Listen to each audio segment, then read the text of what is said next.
Hey. Hey, that's right. I'm so excited to be here right now with all of you.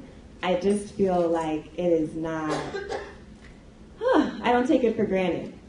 Everything that you have survived and overcome to be here, not just today with the construction and everything that's going on around here, but in your whole life. And I don't take for granted those people who made it possible for you to be here.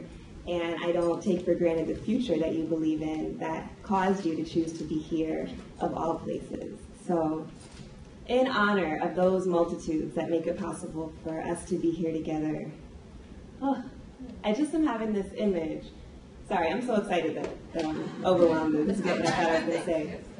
But you can't blame me for being this excited. That we should take a lot of pictures, because I feel like the folks that we have gathered here on this panel, and also you all who decided to come and be part of this moment, this is a historic moment. Like, this is going to be one of those sets of pictures in the future when we have won and we have the society we deserve. They're going to be like, oh, that's how it happened, because these people took the time to be together and listen to each other. So I just can't keep babbling about how important this is, but I feel like it's really important, and I'm really grateful that each of you are here. And so before I introduce our amazing panelists, I wanted to ask us to each choose from that multitude of folks who inspire us because they made us possible, who inspire us because they are on their way doing amazing things, and to just close your eyes if you feel comfortable closing your eyes in a space, you too, panelists, and envision that multitude of people behind you, the people who made it possible for you to be here, the people who dreamed that you would exist. And just imagine them radiating behind you, supporting you, huge smiles on their faces for the fact that you are who you are right now, that you are who you are able to be in this moment. And keep your eyes closed if you can. And keep breathing, and if you could envision radiating out in front of you those people who you support, those people whose back you have, those people who may not even be here yet on the planet, but who you are dreaming of, who you are preparing the ground for, who inspire you to keep making Durham better, making your life better, inspiring you to do your personal healing. And just imagine those folks radiating out in front of you with a brightness that you can't even imagine yet. And among that multitude of people that surround you in gratitude, in pleasure, I want to ask you to just think of one person who may be on your mind today, who is not in this room, who you especially have on your heart, who you want to dedicate your time and attention in this space to tonight. And there are multitudes, and nobody else in the multitude is going to be mad because you chose this one person. But it may be that there is one person who is the person who you want to spiritually bring into this space, who you want to invoke and have on your heart. They may be an ancestor who has transcended. They may be a person who's living and just happens to not have been able to be here with us in this room tonight. But I'm asking you to choose a person to dedicate your loving attention to in this space. And when you feel like you have found that person, I want to ask you to turn to somebody who is physically with you in this space, someone who is sitting near you, who you may know or who you may have never met before, and just share with them really briefly the person who you're spiritually bringing here, the person who you're dedicating your time to, some priceless person who has been on your heart today or who came to mind just now. So just go ahead and take a moment and turn to your neighbor. Say, hey, neighbor. And share the name. You can share your name with them too.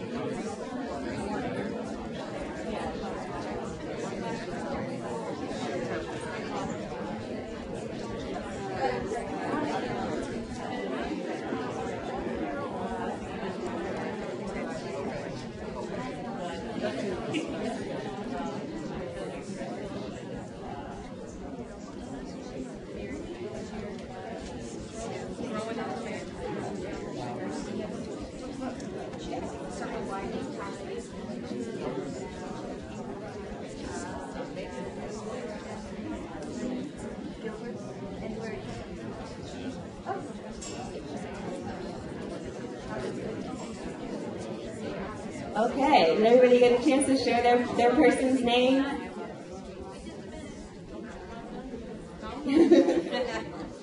And make a new friend for life and start a conversation that you want to continue forever. The good thing is, we live in Durham, so you can continue that conversation forever. But now I want to introduce the panelists. So if you can bring your attention back up here to this miracle that is happening. I'm so excited. It's like I turn around and I'm like, oh, you're actually here. So I've been dreaming about this for a while, and maybe before I even knew that there was this to dream about. So I'm going to tell you a little bit about the amazing visionary folks who are gathered here, who are a major part of why any of us should have hope for the future and joy in the present. This is Q Weidman. Yes. Make some noise.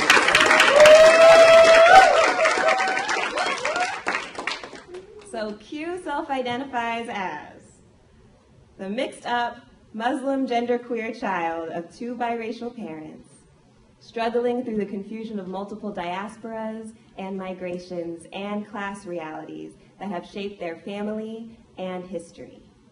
Q was raised by a single Muslim mother in a migratory home that moved from Chicago to Durham, to Riyadh, to Durham, to Virginia, to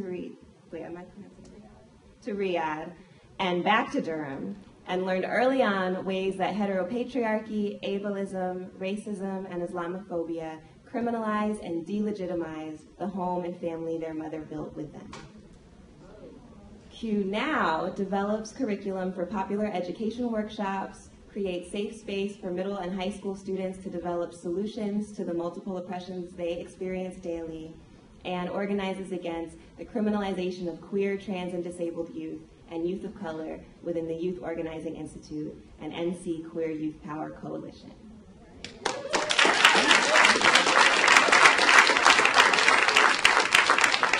And Q dreams about strengthening and centering the leadership of formerly incarcerated queer youth of color in the movement for a world without prisons in the U.S. South, and building accessible alternatives to violent and carceral forms of mental health care.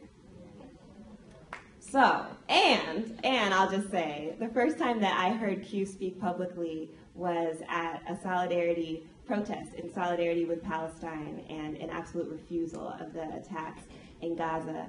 And I was so, this is going to happen to you in a second. Like, my whole body lit up because the connections that Q was making and just the sincerity and authenticity and complexity with which they spoke was like, yes, we can do this. Yes, we all need each other. And I just am so happy that we get to benefit from your genius in here tonight. Thank you for being here, Q. You, yes. And to Q's left, we have Eden Segbefia, who, oh my goodness. I just remember the first time I met you and you were like a small child. Wow, and Eden has felt called to learn about and speak out about women's rights around the birthing experience since she was 6 years old. Eden was blessed to be caught or delivered by a Durham-based certified nurse midwife, Cheryl Carroll, and in addition to exploring birth rights primarily through informational interviews and envisioning an integrative and holistic birthing medical field, Eden has many interests. Eden is an avid reader. Additionally, she practices Bikram yoga and is a John Hope Franklin Scholar at Duke. And Eden is an 8th grader at Brogdon Middle School. And I also want to say, Eden is assisting with the production of an amazing play that will be happening at the Hayti, opening November 14th, right?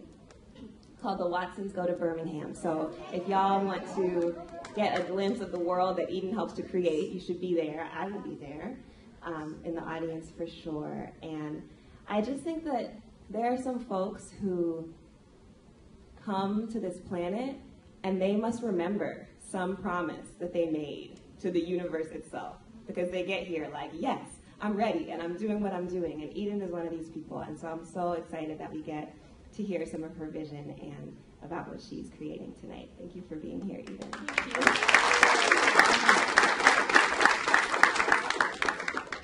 And then we have my brother from another mother and father, Matthias Presley, who, oh goodness, all the stories.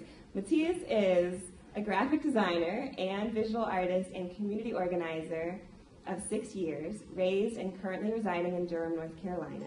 He's formerly a member of Spirit House and got his start as a youth organizer in 2008, working on youth issues with the Youth Noise Network. In 2009, he attended Seeds of Fire summer camp at Highlander Research Center, which was a youth organizing and leadership training camp. Currently, he organizes with Southerners on New Ground, which is a regional LGBTQ organization that focuses on intersectional work around immigration and decriminalization of Black and brown people in our communities. Currently, he works as a barista at Joe Van Gogh and belongs to the Durham Arts Collective, an arts collective founded this year. And I think that it's just so beautiful that you're here with us, Matthias. I'm like, all these things have happened since I've known you, which makes me feel really excited to have been sending you positive energy. But also the mobile homecoming matchmaking, the first mobile homecoming like mentorship matchmaking thing that happened ever was between Mandy Carter, who is the founder of Southerners on New Ground, an organization that Matthias now organizes with. So I love to see how the generations connect to each other and how the reflection and love that we bring to each other makes so much possible. Thank you for being here, Matthias.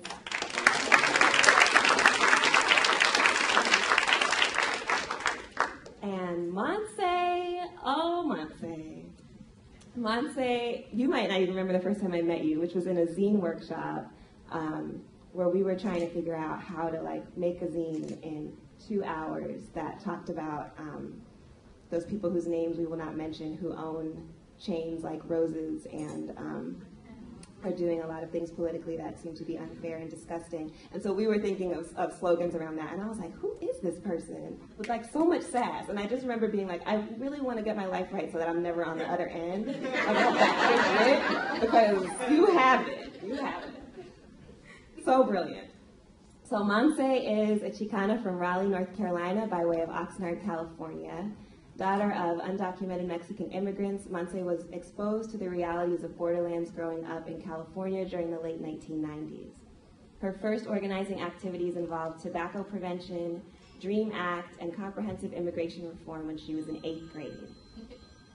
Growing up in Southeast, y'all, please turn your phones off because, you know, the message is coming from right here. And those other folks can leave a message. But yeah, so we can stay focused. Growing up in Southeast Raleigh, Monse witnessed the disparities in her community while being bused to mostly white schools in Fuquay-Apex area as part of a diversity policy in Wake County Public Schools. After high school, she ended up at the Youth Organizing Institute and completed the first summer program.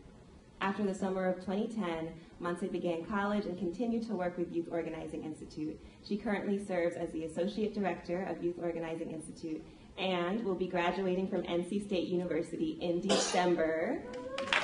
Just a little over a month. Congratulations, Monse.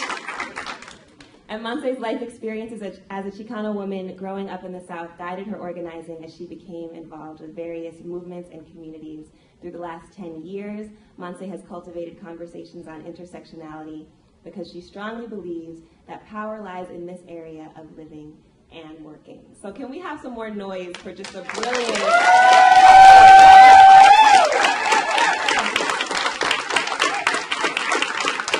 Wow, thank you for being who you've been every single day. Every single day from the age of 6. What is going on? This is amazing.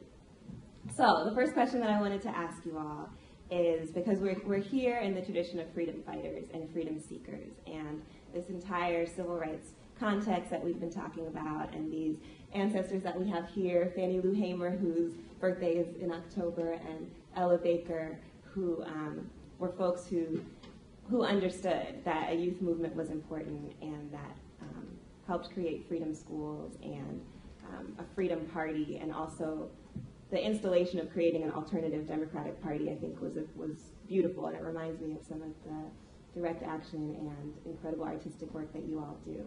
So I wanted to ask you about who is a freedom seeker or a freedom fighter or a freedom creator from an earlier generation that has inspired you, your outlook on the world, and the work that you're doing now. And any of you who feel inspired to go first can go first.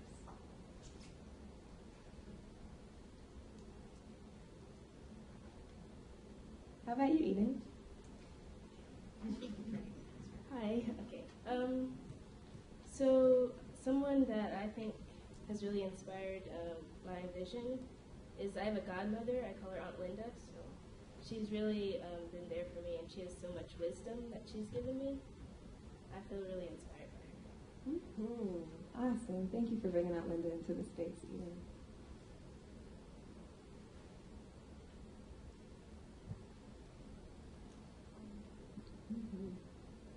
So I wasn't really sure how to take this question, just because I wasn't sure we were talking about, like people who like whose name we know or people whose name we don't know. So I think I still struggle with the question of like who inspires you or who motivates you every day. And I think that I kind of prepped for this, but after talking to Matthias and kind of thinking about who I was bringing into the room, and I'm kind of sad that she wasn't able to be here, but reasons being is that she's an undocumented immigrant and she needs to work. My mother, she was a student organizer in Mexico when she was a late teenager up until her 20s. Her and my father were very active in the student movement, and it was through her that I like to kind of definitely pay tribute to like the work and kind of like the seeds that she planted in me as a child. She continued her work after she left my father and we moved to North Carolina, and she's still very active. But it's through a lot of her experiences and her wisdom that she gained as an organizer working in Mexico City that I have very in-depth conversations with my mother around what it means, what freedom looks like, and how it's achieved. She carries a lot of stories in her body, and I like to think that my ears help her kind of release some of that pain, because she definitely holds a lot of pain. And now I see the way that she struggles with what's happening right now in Mexico. With the students disappearing, this is something that has happened constantly. And another person that I chose to bring into the room was my tío Juan. My tío Juan disappeared when my mother and my father were organizing. He was also an organizer, and from one day to another he disappeared, and that's when my father stopped organizing. And it was because of the student movement, the things that they were doing, and the high impact that it was having, because they were establishing popular education schools, and they were establishing communities that were resisting gentrification in Mexico City. They were resisting a lot of the privatization of the schools that were happening. And so I definitely look to her, and I am so thankful that she's still around, because I can just go to her home and ask her for advice and just be reassured that like what I envision is something that others share with me, and that it's real, and that we can achieve it. Because sometimes I feel like I can't, and then I'm reminded that I can, because I have my mother in front of me, and she's been on this earth for 50 years, and she has resisted through everything that she has. So.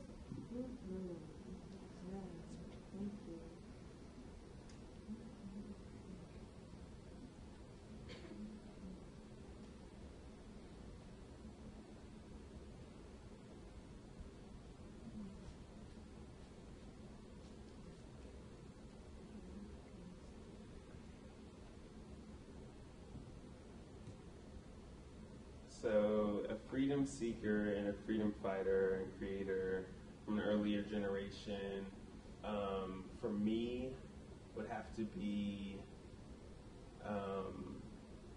Kai Lumumba Barrow, who has been organizing for forever. And she's absolutely brilliant, and just she recently, I worked on a project with her, Eco-Hybridity Gallery of the Streets, and we traveled to New York where we did a show, and she literally pushed me to where that somewhere I've never been pushed before, and it felt right. And yeah, that she inspires me. Mm-hmm. Mm-hmm.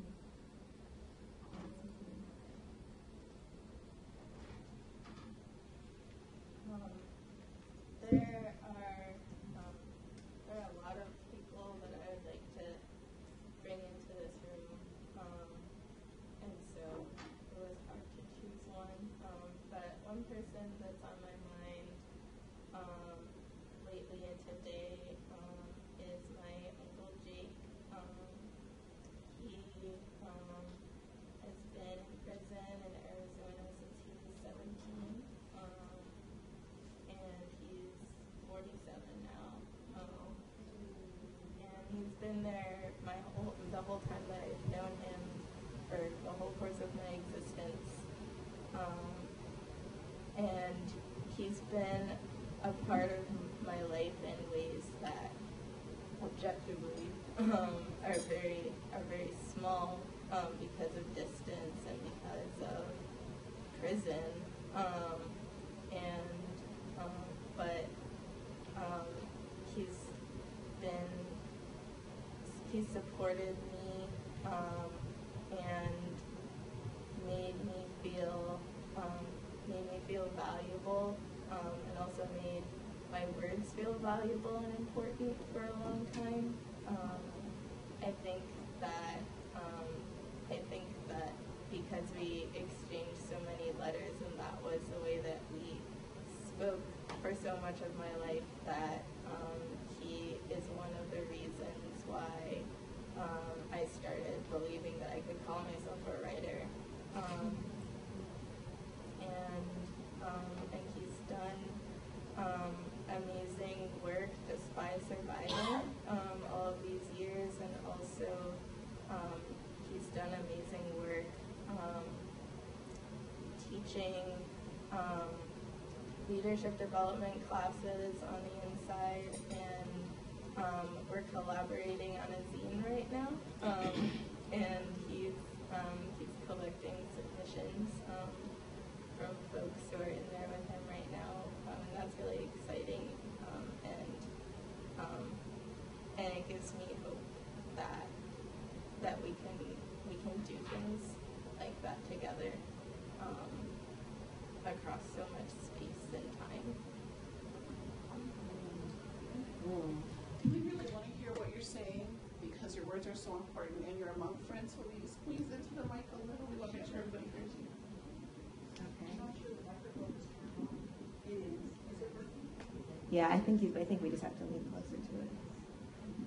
Thank you each for bringing those folks into the space, and it is so clear how accountable you are to the love that flows through you from those folks, to the inspiration that they have given you. And I hope that it also is, I know that it's a lesson for me. I hope that it's a lesson to everyone who's in here, those people who you love, who inspire you, who you are accountable to, and who they could push us to be, how they could push us to be creative in this world that seeks to divide us, and how to honor that connection. And so thank you so much for those examples.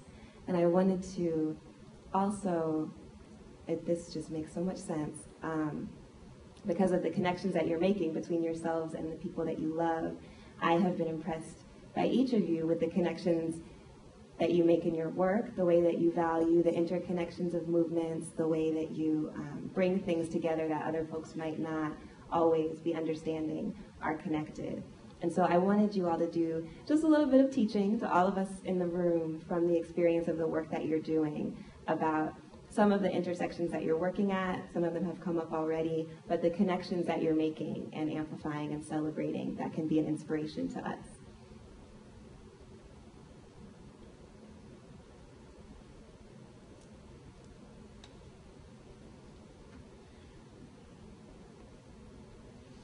This time let's start with Matthias. All right. So currently I'm working, well, it's complicated. I've kind of stepped back. But I was currently, whatever. I'm currently working with Song, and we are, right now, we're working on anti-criminalization and decriminalizing our Black and Brown community, in specific our LGBT Black and Brown community. And the lovely Serena Sebring is actually writing an ordinance into effect to basically protect us from being profiled. And a small example is like, say you're in the car and you're riding with a friend or your brother, your sister, your mother, or your mentor, and you're pulled over and you were trans. And the cops look to you and also ask you for your ID, but your ID doesn't match up with what your outward appearance is, and who you are as a person. It just doesn't match up. And so to stop them from being able to threaten you with a full body search and whatnot and further harassment, we're working against all of that. Just a small example, but yeah.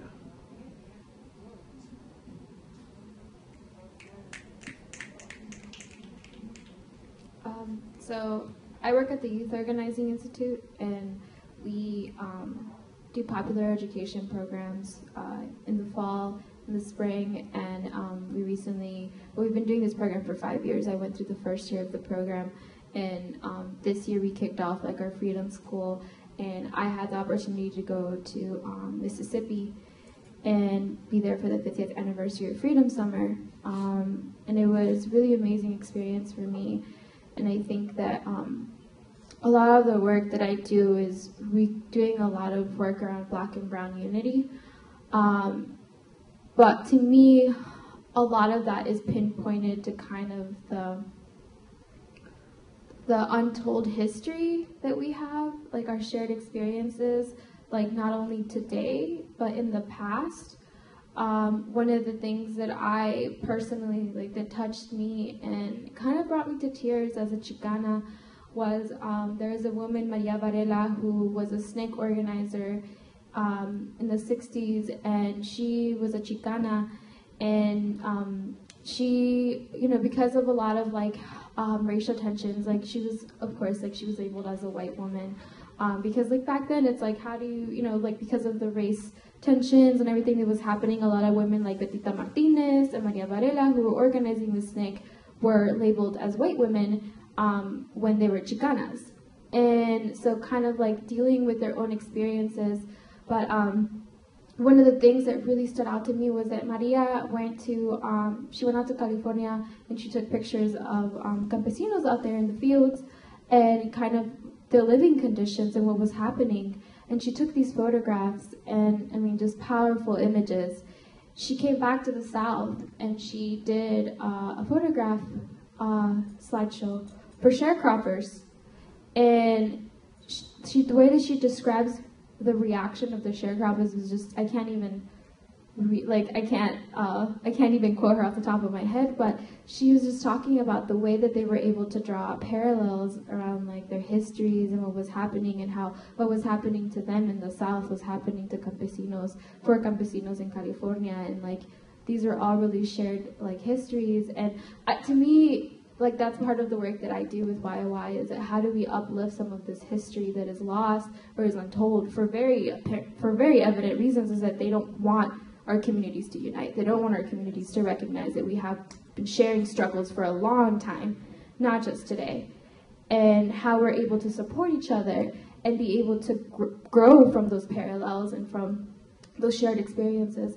And so for me, one of the things that I try to look at is draw along that history and talk about like how is the experience for like Afro-Mexicanos in Mexico, like how do we draw on that? Like there's a lot of African folks who were who went to Mexico, like a lot of people in the coast, like there's a lot of anti-blackness in the Latino community. And how do we heal through that? How do we start talking about our mixed roots? Because we're all just didn't come from indigenous and Spanish folks. Like we have African in us too. Like a lot of our folks need to start recognizing that and start uplifting a lot of history in Mexico in itself and throughout Latin America of Afro-Latinos and the impact that they've had. And so I see a lot of intersection around like uplifting that history, because we definitely need to heal that divide that's been there and that just benefits from having us divided.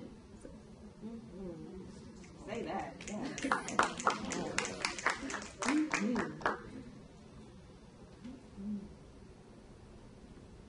So I'm a part of the John Hope Franklin Young Scholars at Duke, and through that program we focus a lot on history, but I feel like it's not only history that we're studying, because a lot of the kids in the group are from different backgrounds, and even if we might not want to admit it, we all have different barriers as to what we think different groups of people can or cannot do. So in John Hope Franklin, we actually have discussions as to what we really believe, and through history we kind of break down some of those barriers. It's kind of like, I like to think of it as like butterflies sucking up nectar, because all this information, we're like little kindergartners around the teachers, and we're sucking up all this information. Like one of the leaders of John Hope Franklin, he wears these shirts, and one day he wore the shirt which showed a slave ship with all the enslaved people packed on all the rows, and all the kids were asking him about it because they didn't really know what the image meant and what it meant. So there were sixth graders in the group, and they were kind of horrified when the leader told them like why they were on the ship and how they got there. Of course, we learn about slavery in school, but we don't learn about how hard it is and the realness. Mm-hmm. So it's really interesting to see their reactions and just see how they like find out different connections in history and how it impacts us today. Mm-hmm. Thank you for that.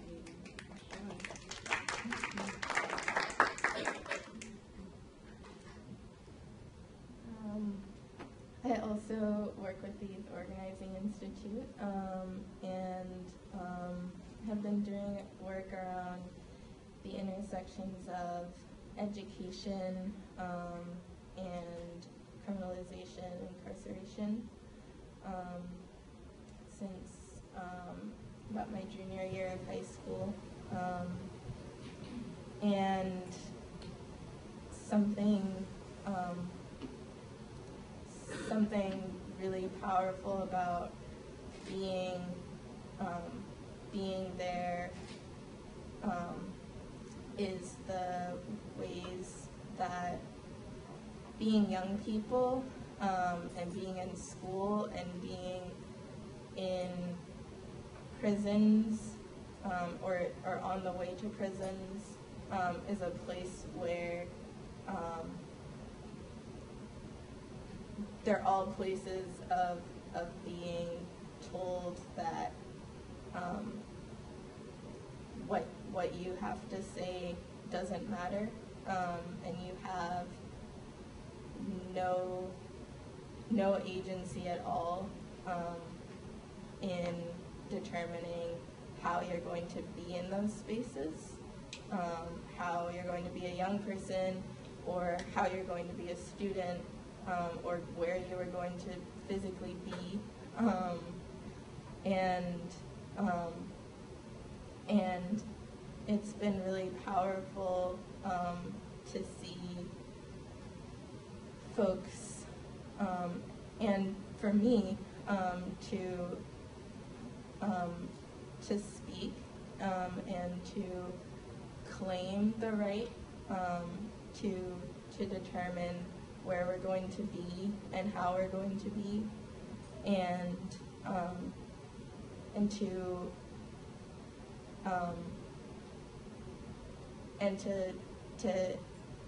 to be so expressive and loud, and not that loud, but being told that we're so loud.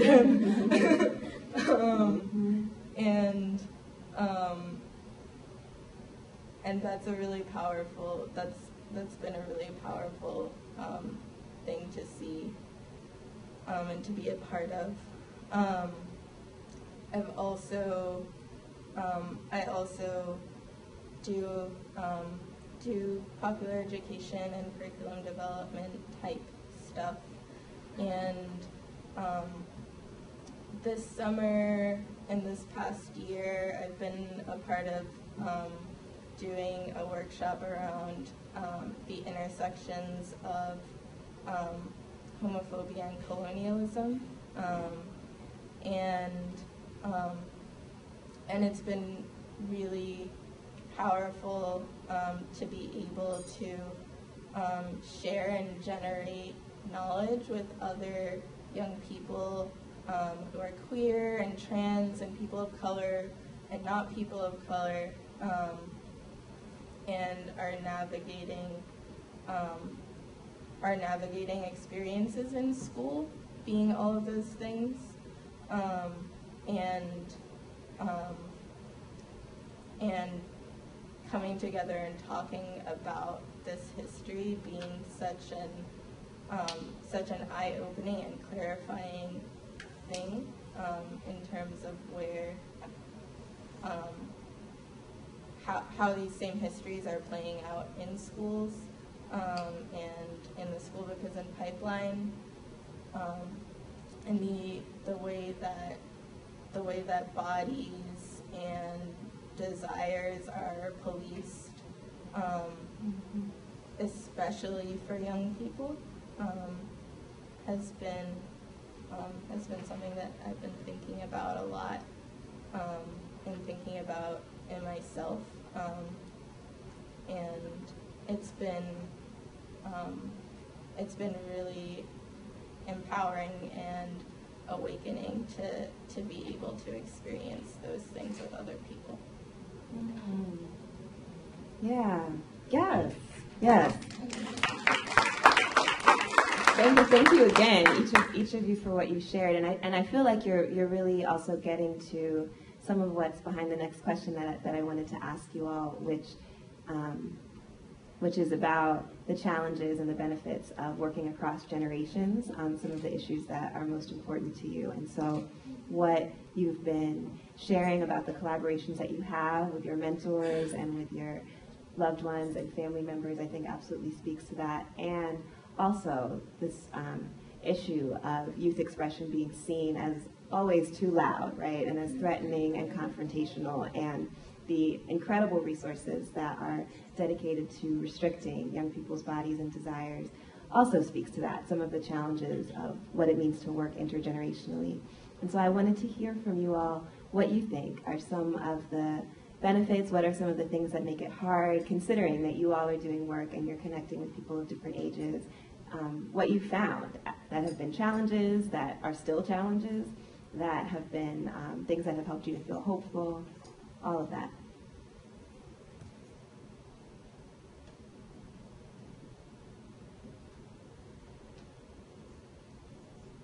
You want to start this time, Nancy? I'm thinking.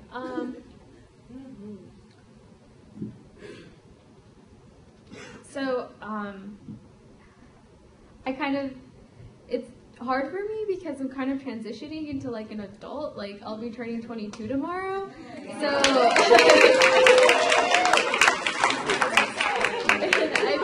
I've been doing organizing since like formal organizing since I was like 12. So like being on like the young person like with the older like organizer, and then now being like a adult ally, or trying to be a good adult ally, learning from my experiences as a young person and what I would like to see in an adult ally. And I think one of the hardest things for me definitely has been though that even though I was 17 and 18, I was still older than a lot of the youth that were going through a program, and so I was like normally like kind of like this like intermediator like kind of person between the staff and between the young people who were going through the program. And it was really hard for me for like my experiences and my role to be validated, because when we would go to conferences and go to other spaces, people would say like, where's your adult staff person? And I would raise my hand and I'm like, hi, like my name is Melissa, I work with the Youth Organizing Institute. First question would be, how old are you? And I look at them and I'm like, oh, I'm 18, oh, I'm 19. And they just look at me, and it was just kind of like, it's adultism, and it was just really hard for me, like, as a very, like, young presenting person. Like, I know people are, like, I was walking in, someone was like, you're turning 22? You look like you're 18. And I was like, oh man, when I was 18, people would tell me I look like I'm 15. And and I would have youth with me. And I mean, we still travel, and a lot of those scenarios still replay. And it's really hard for me because a lot of times people would say things like, oh, you are so smart for a 21-year-old. Or wow, you've done so much organizing for a 20-year-old. And like, for me, I think that it's just really hard the way that these things get passed down from generations. And so one of my biggest things has been for me to kind of envision the adult ally that I would have liked to have and did have, because I'm not saying that I did not have. I have amazing adult allies when I was growing up who showed me what it's like to stand in solidarity with young people and what it means to connect experiences into how to work intergenerationally. Because I feel like a lot of times you talk about like spaces like, oh, we need to create youth spaces and we need to create like adult spaces, and yeah, like that's awesome, like we need to have discourses in our particular spaces, but we also need to work together. And I think one of the biggest things has been with me is how that's done, and I think that I don't have any clear answers, but I know that a lot of it comes with understanding what we're each bringing into the space, what we all value, because at the center of it, we all have some sort of common values, and not necessarily the same vision, but a common vision of what freedom looks like to us. And I think that there's definitely a lot of wisdom to be taken from people who've been doing organizing for a long time. And I'm not just talking about like age-wise, because I've met folks who are my age and have been doing organizing since they were like 6 years old, who are like, like this is something that I've been questioning, and like informally doing organizing in their schools and their communities. And they definitely like, I've learned to not associate wisdom with age, but rather wisdom through experiences. So that's something that.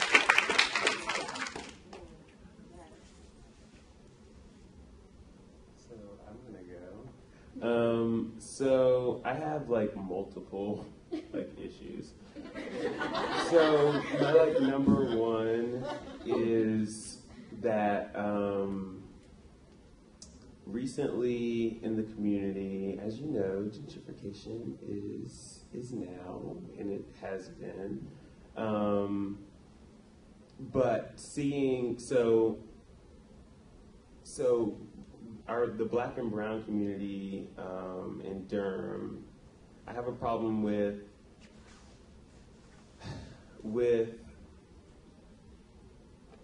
both sides of, well, really just everybody not seeing that we are all being criminalized, and in very similar ways. They're using very similar tactics to oppress us. it doesn't matter if you're black, if you're brown. It doesn't matter if you're trans. Well, I mean, it all matters. But anyway, before I start talking in circles, it doesn't matter. You are a color, and you may not be presenting as male, but you are, according to them, according to the government. But the fact that we can't see that we're all being criminalized, and it's also makes me think of what you said about us being unified, Monte, and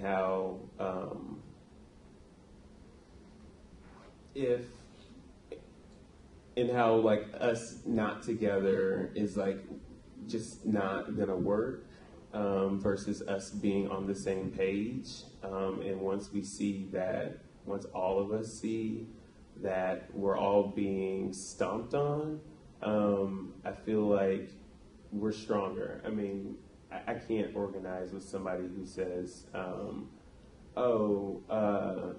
queer, LGBT, or, LGBT and black is not the same as the black issue. It's the same and then more. Like, once we see that we all have to fight for each other, then I feel like then we can really move. So that was that, and then also I have an issue with people who avoid organizing or sharing that type of space with elders. The elders have so much to just learn you, and just so much to share, and there's so many experiences that you can learn from by just sitting and listening to them. I feel like the fact that people will avoid that or refuse, or just see an elder and be like, I don't want to hear what you got to say. You got a bad hip or whatever, whatever. I just feel like it's disrespectful, and even if elders should be honored, and if nothing more, just respected. I mean, that's just common stuff. So those are my issues. Yeah, thank you for saying that.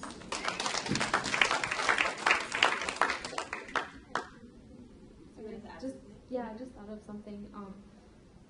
So one of the biggest things for me also working across communities and across generations has been language barriers. I think that a lot of folks tend to forget language justice and the way that plays into the work that we do.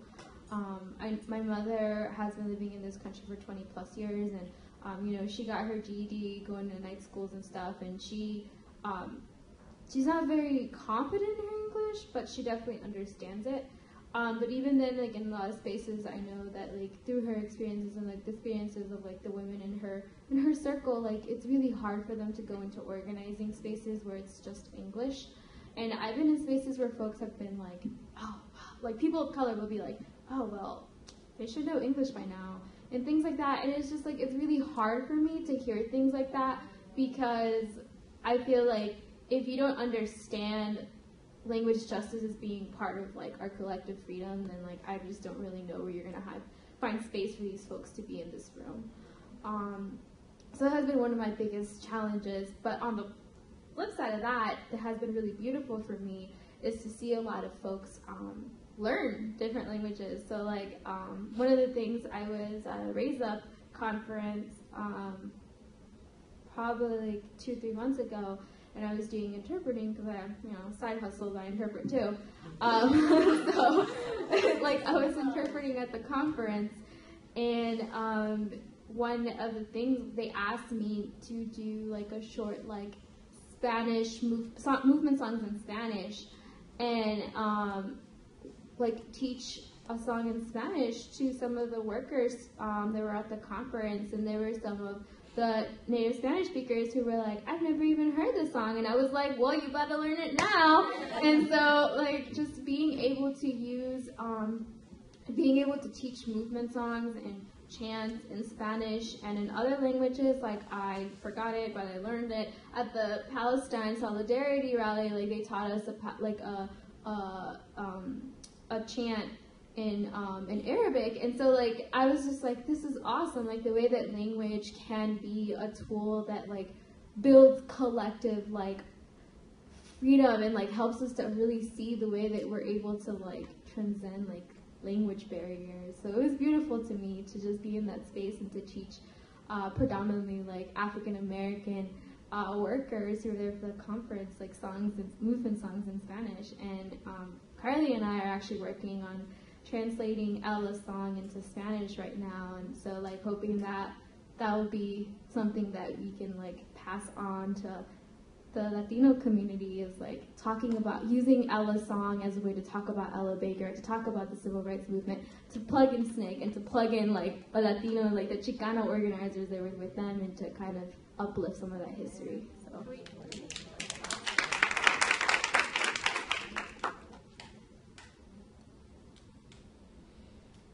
So, when I think of the benefits of intergenerational interactions and learnings, the first thing I thought of was the law of conservation of energy, which says that energy cannot be created or destroyed, just converted. So I think of whenever elders are passing down information to younger people, they're interpreting it in their own ways and thinking of new ways to say it to others, so it becomes a new idea. I also think, on the flip side of that, some elders might want the young people to see it in a certain way, and might get a little frustrated if a younger person sees it in a different way. But I think it's just, it becomes bland if it's the same person saying the same thing over and over again to generations on and on and on until it becomes just a really gray area. And I think people should be able to have the courage to actually say how they're interpreting new things, like just like a panel, basically. Everyone just saying what they feel, and it becomes like a fluid kind of idea. But people probably would get really confused, and people don't like being confused, which I think is another thing we should work on. I better learn some science in the library tonight. Did you want to add to that? Yeah, I really love how smart and nerdy you are. To meet other Black girl nerds. It makes my heart happy. Especially science nerds, because I've never been a science nerd, but I've always like admired y'all. Like, my brain doesn't work that way, but I'm happy that yours does. I wanted to jump on this question, but I didn't want to jump on this question because I didn't want to be too loud. But something, I also have a lot of issues.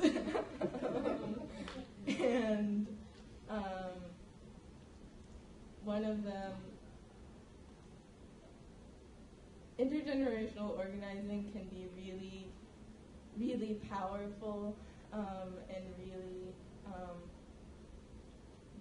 strengthening. And I really felt that when we did our opening today, and I closed my eyes and imagined all these people behind me and in front of me, and imagining all these people behind me smiling because of who I am. When sometimes people who I love and who I know love me aren't always smiling about who I am, and that's really hard. And it's really hard to remember that we're all getting stomped on, and that we love each other when we don't always feel seen by each other. or we feel seen and rejected. And so I think that that's one thing that can be really hard with intergenerational organizing, with colonialism and white supremacy, especially pitting elders of color against young people of color who might be queer, or just like through respectability politics, like pull up your pants.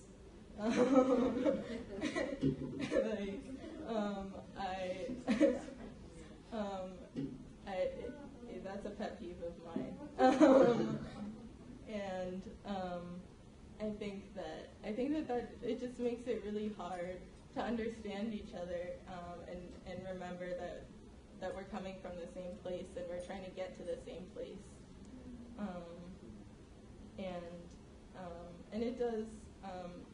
It is also important that young people have respect for their elders and don't dismiss them or dismiss people for like ableist reasons, like language barriers, or like they need a hip replacement. But I think that I would also really like to see myself and other young people really being seen by the elders that we work with. Another issue is especially working as part of a youth organization. Sometimes as youth we do feel seen in some ways by elders, and working as a youth organization that works with organizations made up of elders. Sometimes we might feel seen as a person by people from another organization who are older, who see us and are like, "You're so young, but you're so great. How are you so young and so great?" That doesn't make sense, and it becomes about you, and you're no longer the relationships and the families and the organizations that you're a part of kind of disappear, and that disappears part of you, and that's another thing that I've struggled with and seen other people struggle with in doing coalition and intergenerational work with adults. And so I would like to see, I'd like to see us all really see each other as individuals and as groups and for the work that we're doing.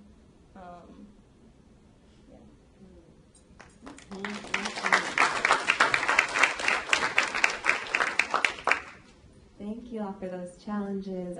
My last question that I have is about a challenge that you want to give to the audience, something that you feel is really urgent. I know you've shared some things already, but I wanted to actually frame this question in terms of some of the ways, specifically differently for each of you, based on some of the ways that your work has challenged me and inspired me. And so I'm going to say them all. Hopefully it'll give you time to think, because I just sent you the general question in the email, and now I'm changing it. So think about it now. So Q, I would really love to hear your challenge for the room, like what folks can do and should do and must do, especially as it comes to challenging these imprisoning logics, these carceral logics that, including actual prisons and what bolsters prisons in our communities, and also the imprisoning ideas that are imposed on folks. A challenge that you have for what people can do and what we must do. That comes from that insight and that base of experience that you have. And Eden, I was hoping that you could offer a challenge to the room that comes from some of the work that you've done to learn about birth and to think about what would be empowering beautiful, inspiring birth experiences? What are some of the things that might need to be moved out of the way for that to happen? What are some of the things that we need to nurture and create in order for that to happen more and more? And Matthias, I would love for you to offer a challenge to everybody in the room. I'm like, a challenge to me. You are all here too, everyone in the room, and me, around how, as a visual artist and as an activist at the same time, and as a media organizer in all the ways that you are, what you feel like folks in this room could do to help us collectively be able to visualize the interconnected future that you're talking about, right? The all of us fighting for each other, what you said about all of us fighting for each other, what you think could be steps to help that be visible in our communities. And Monse, I wanted to also ask you to give a challenge to the room based on, I love what you shared about how we can pass on history and lift up history in a way that transforms what we're able to talk about in the present. And so I'd love to hear from you, your challenge, your guidance for what folks in this room can do to help that process be activated as well. Does that make sense to each of y'all? Okay, you're so brilliant. I'm so excited that we get to be challenged by you, and I wouldn't want us to leave the room, although some people already left the room, but I wouldn't want the rest of us to leave the room without some direction and some work to do, because there is so much work to do in our communities, and you all are visionaries that have so much insight and experience to give to that. So who wants to go first? Monse said not it. Q, you ready to go first? Sure. All right. I think I was thinking a lot around the original question. I'm kind of happy that it's been narrowed down a little bit because everything is so urgent all the time. It's so urgent, and I think that's one of the imprisoning logics that we fall into, but it's also something that we need to remember, and that can give us power. And I think that especially in thinking about and doing work around imprisonment and criminalization, remembering that it is very urgent all the time, even when it's not happening to someone that you know, which it might be almost all the time, but remembering how urgent it is and how close it is to you, and I think that,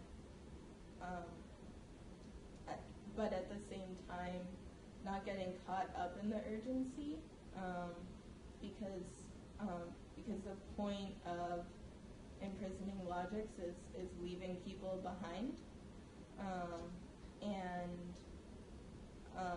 getting caught up in the urgency sometimes means that, like, oh, I have to organize this community meeting about this school board ordinance that's being passed, or this money that's being put from the school board into the police departments, and they're going to have K-9 units in the schools, and it's very urgent, and it's very scary, and it's very present.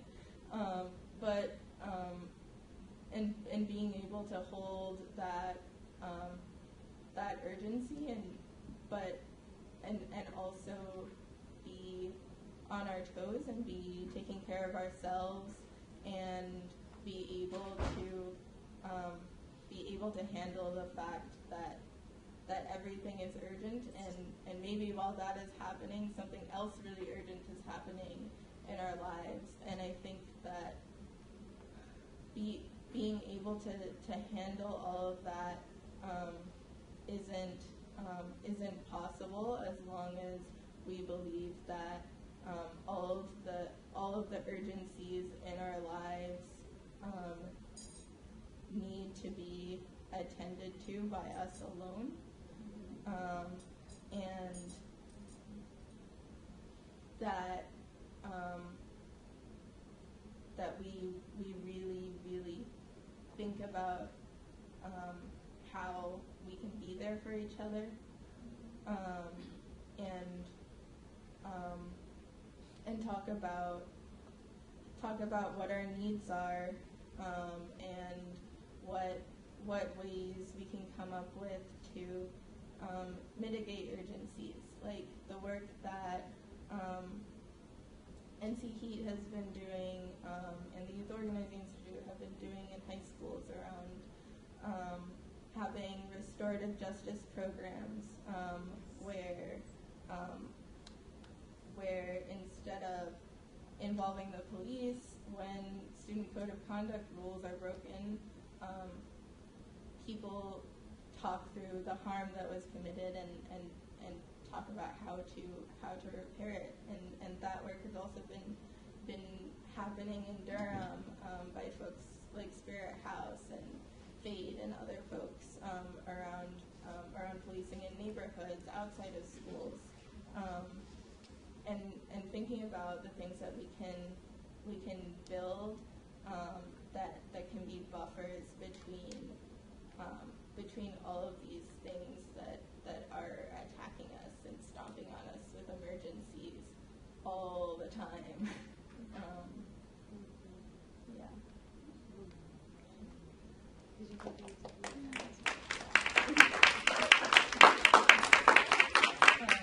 And also doing things like making each other soup is important. Write that down. I guess one thing, kind of going off of what Key was saying, is always like this sense of urgency, like, right, like, I feel like a lot of times if we play this like game of like, oh, like my struggle is like way more urgent than your struggle right now, like my struggle is like achievable right now, yours maybe like sometime in like 10 years, so like we should focus on mine right now. So one of the biggest things for me has been like, how do we begin to have, like, how do we even understand what intersectionality is, right? Like a lot of folks are just like, oh yeah, like this, right? Like they just cross, and I'm like, yeah, but like how do we start talking about these experiences and how they relate to each other? I think that a lot of times we, honestly, it's a lot of just digging. Like we need to dig deep down. We need to pick up books. We need to listen to people in the community, like collect like oral stories. Like it's like a lot of these things, like we connect them and you're like, oh my gosh, like what you're living over here in this neighborhood, like that person is facing in that neighborhood. So why don't we have a community meeting and we talk about these things and talk about how we can unite these struggles. So it's not like, oh, well, this community's having a demonstration to talk about like police brutality in the Latino community and how they need like more language access and etc. and things like that. And we're like, and then you're like, oh, well, this community is having a demonstration because one of the young person was picked up by the police without parent being notified. And it's like, how do we begin to kind of connect those struggles so that it's not like there's two things happening at the same time and that people are feeling torn. One of the biggest things for me like has been like personally like a lot of like self-education, like I said, just digging around. At this demonstration that we had, well, the several demonstrations that I attended around like solidarity with Palestine, I definitely like uplifted a lot of the way that capitalism intersects into our lives. And there's the company who provides security in Israel, who also provides the border security in the U.S. And it's the same company, so they're making money off of both of our communities, and they're criminalizing both of our communities, and this is just the way that shit happens in our lives. And it's like, how do we uplift that, and we talk about that, and we say like, hey, like, my struggle is connected to your struggle, so let's get together and stand up. And so that's one of the things is like how I want us to really challenge ourselves and to think outside of, well, this is my shared experience that's happening right now. And it's like, yeah, but like there is someone who can walk this path with you as well. Like you don't have to do it alone. You don't have to carry this by yourself. That's one of the biggest things, I really love, like you said, like it just, if you begin to think that this is something that you can do alone, it gets overwhelming. Mm-hmm. And trust me, I've been there. Like, I'm just like, oh man, like, am I ever gonna, go to work and not have to deal with, like, some cop, like, harassing one of the youth that we work with? Like, can there be a day when I go to a school board meeting and someone doesn't say something racist or homophobic or, what it be like? It's just, I think that when we start thinking about the future, we need to start thinking about it as like a collective liberation and not just an individual struggle that needs to be fought, because we all get tired, and that's when we need to make soup for each other and take care of each other. And I think that a lot of it also comes between loving each other and seeing each other.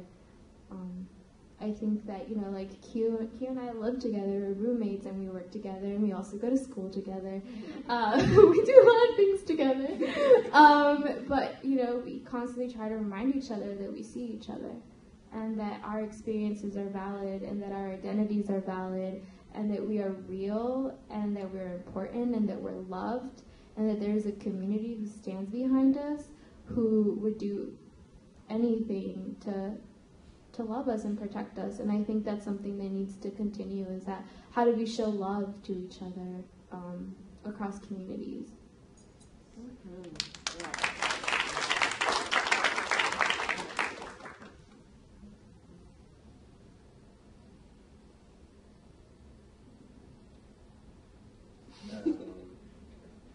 So I have a question for you. Dang it. It's not that big. So you said, how do I visualize? Yeah, and what can all of us in the room do to help make it visible? Like the future that you see and the imperative that you see around us all understanding that we all have to fight for each other and not making the excuses or not seeing each other, as Monse was just saying. Because you have a powerful way of making things visual, because you're one of my very favorite visual artists. I was just wondering if you had ideas for how things that we could do to help make that visible, or anything you want to say about your vision. Basically, there's no wrong way for you to respond to this question that I'm asking you, because I just want you to bring more of your wisdom as a challenge to what people should leave here in the room ready to do more of. Okay. So what I see is as urgent is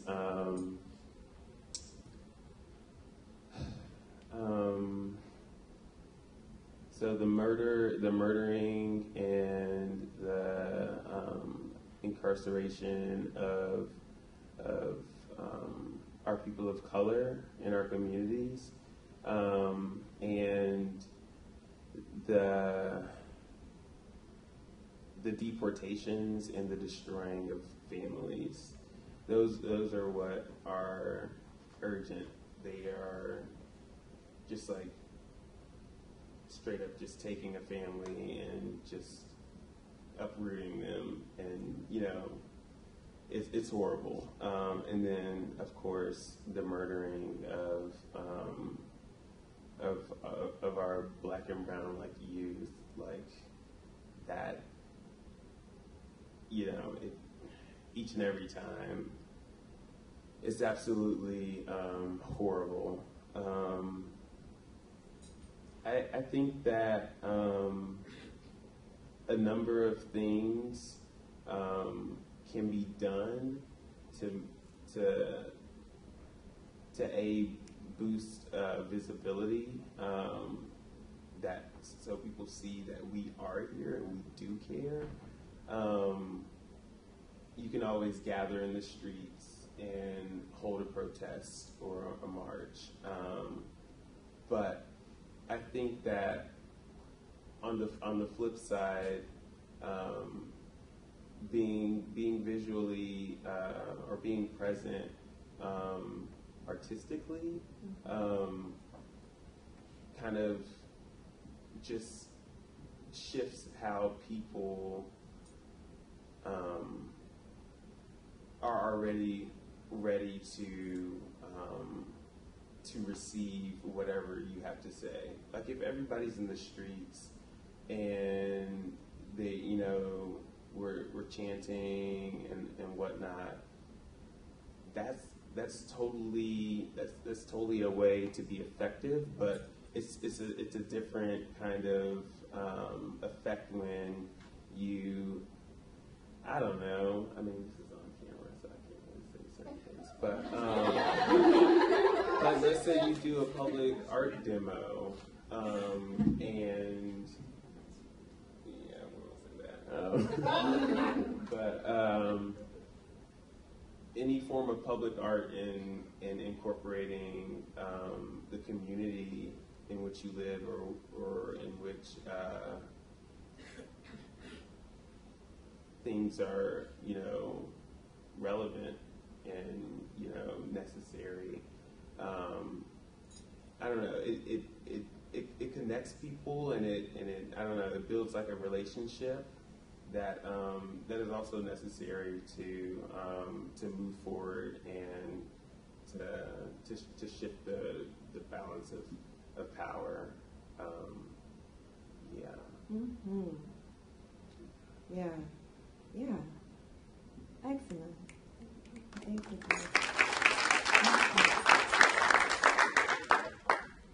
So, what I think is a good challenge for people when they're trying to learn about and fight for birth rights is basically just gathering the information first. So what I did was I watched a lot of documentaries and I read a lot of books, and it kind of gives you a more clear vision, because with books you can say, okay, from this point of view they saw this, and from this point of view this person saw this, and you can kind of compare and start weighing and balancing your opinion on different subjects. So I think when you need to like seek out the knowledge first, and then after that just remember not to get angry. Because you see like whenever you create an idea in your mind, you see this enemy, and I think it's really important to remember that there's always two sides of a situation,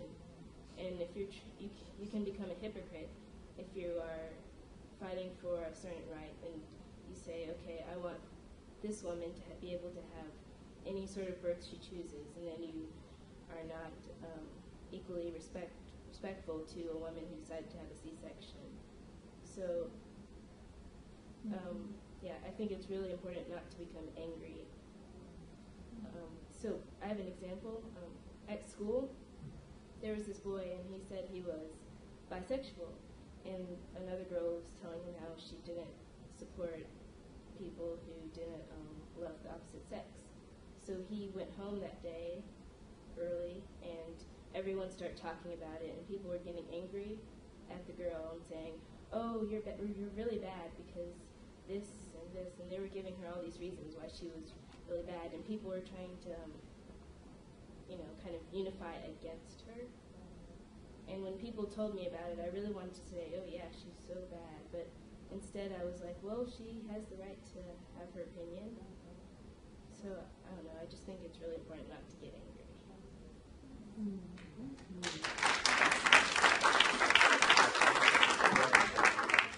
Yes. So also, I wanted to just let everybody know that Song will be having campaign meetings. If you want to learn more about the ordinance in depth and our next steps, every Saturday from 10:30 to 12:30. And November 20th is the National Day of Remembrance for trans people. Yes, so that's a specific challenge. I hope you all wrote those down, to come to the Song campaign meetings and to honor. There will be activities for Trans Day of Remembrance on November 20th. Thank you all for listening. listening is a really important form of love, as we've heard multiple times on the panel.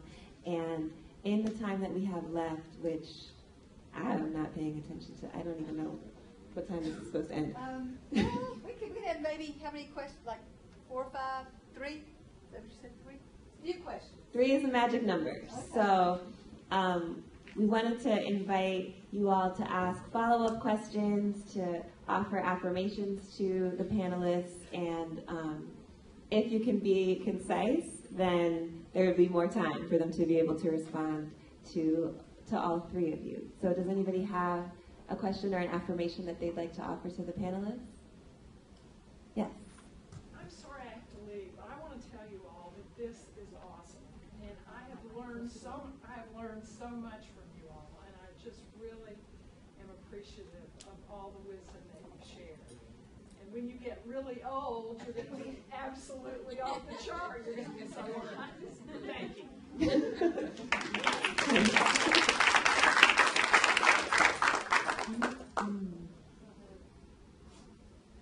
There's another hand over here. Hold it really close to your mouth. Hi. I have a GSA at my middle school that I started and run. A GSA, for those who don't know, is a Gay Straight Alliance. And I really like what you guys are saying. And thank you for being who you are.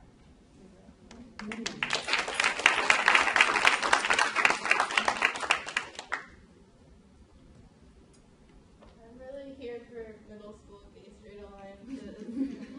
I hated middle school a lot. Middle school hated me. And I'm Word, we all say that. Last one.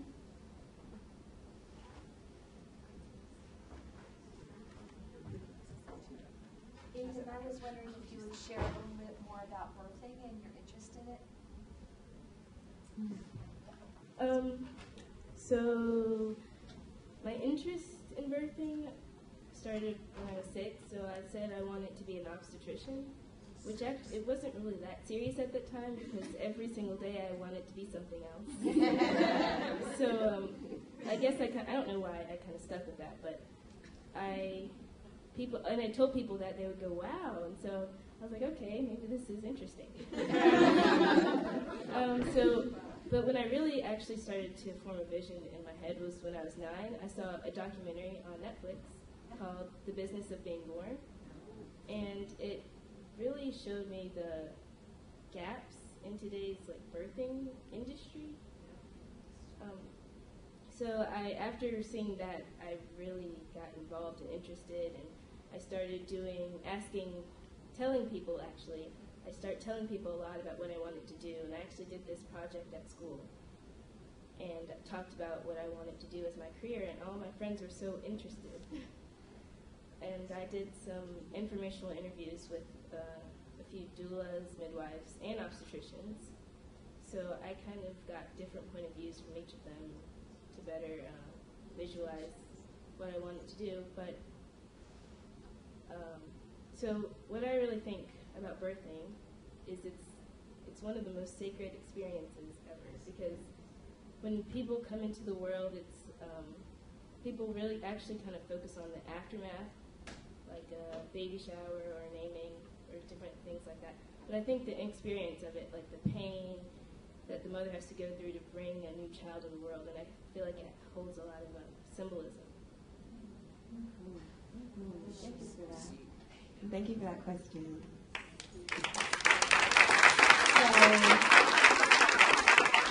So, again, this is a public building, so they will kick us out, but feel free to bring more affirmations to the panelists and more conversation to them as we are in the space. And I wanted y'all to know this image. If you want your own version of this image, I have more, so you can come talk to me about that. To thank you for being so present. Thank you for being so open. Thank you for every piece of what was set up here that made its way into your heart. May it blossom in a million ways. May it reach the future forever and ever and ever. Thank y'all for being here.